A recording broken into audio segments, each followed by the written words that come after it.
This video is about something called the cross turn, although it does have different names depending on who's teaching it and who's doing it. It should look a bit like this. We'll show it with a bit more of a run up when we're breaking it down, but for now it should look a little bit like this. Step into the corner, cross your follower and step out again. So it turns you through 90 degrees in the dance floor. Okay, so what's happening? It's a basic cross, but going around a corner. Now if you remember the basic cross, that was something along these lines. We go to there, step outside, open, cross. Yeah? We did that in a video a few back. But what we're doing here is we're leading her forward, but we're leading her forward around a corner to start with. So as I take my first step with my free left leg, this only really works if you're going left, this one, I turn a bit. See, my right leg hasn't shifted, my hips have started turning, my shoulders are staying with her or leading her around this corner. She has taken a sort of opening side step to there. She's not over twisted at this point, so what she's not doing is as she stepping and turning into it, trying to pull me round. So she's maintaining the same connection with me as I am with her, so around.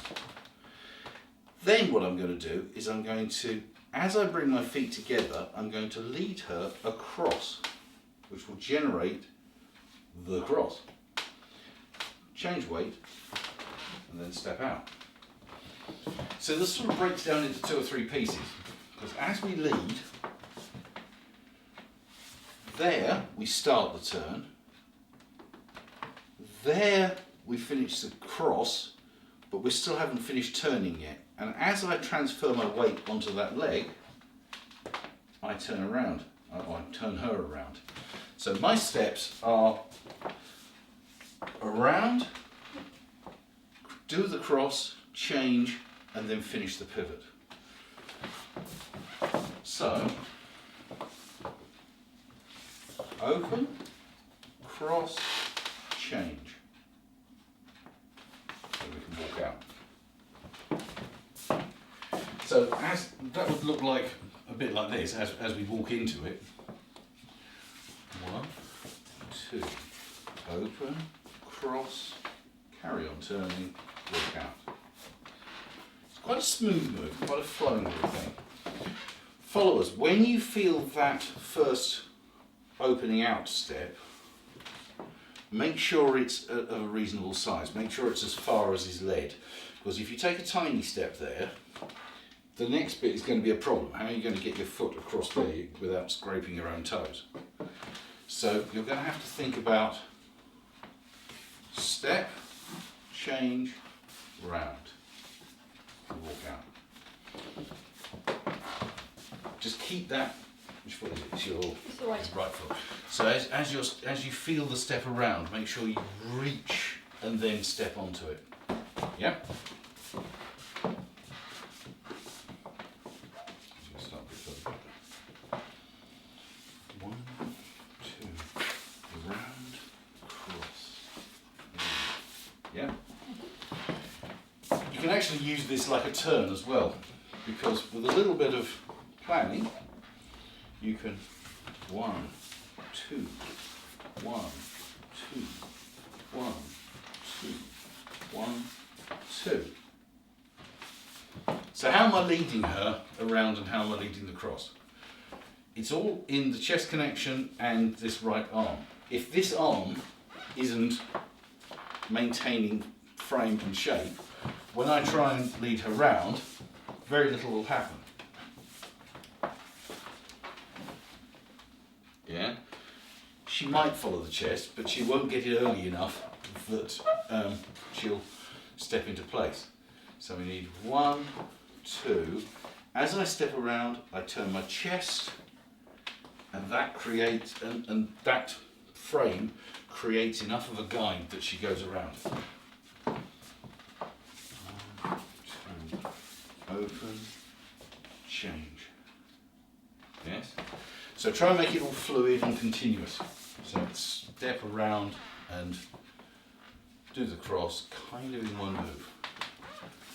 step, cross, change weight. One, two.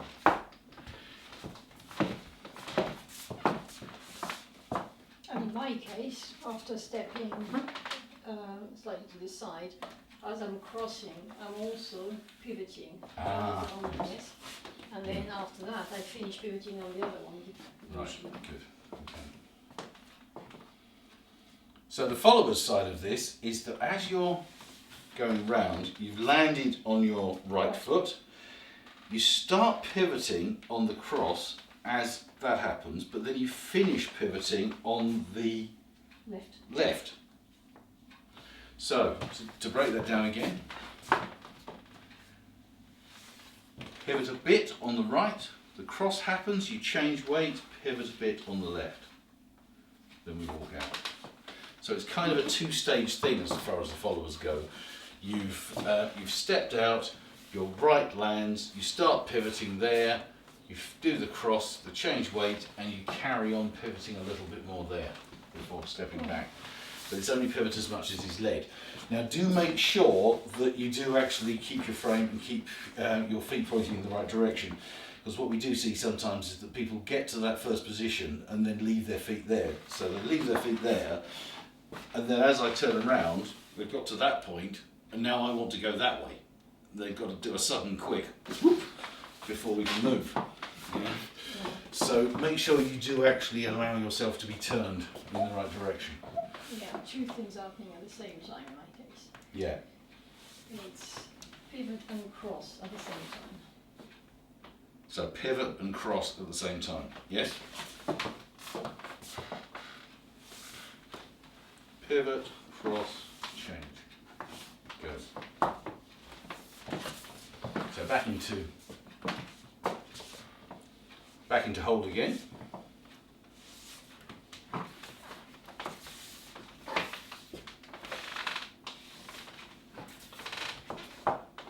There's not a lot of room in there when you're doing it, because particularly as it tends to be quite a slow move, we're not really doing a sort of big extended sweeping move, so it tends to be quite close together. So when we do the step, followers keep everything neat. Leaders keep everything neat. Everything should be neat. All of the neat. So Tango is neat. Tango is neat. So as you lead, don't overstretch and step. Yeah, it's keep it small. So it's all in the chest connection. We start the chest as we lead around. Carry on moving the chest. Bring the frame back together. And we followers keep our feet close together. Feet neat. Neat feet again. Yes. This is the neat feet.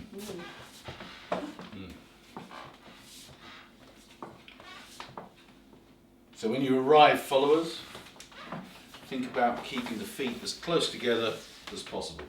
Because whenever we do a cross, we want to avoid, whether it's a linear cross or a cross around a corner, we want to avoid that. That's where the foot should be. So as we step backwards, to there. And it's the same whether we're going around a corner. We want to end up with the feet ideally next to each other.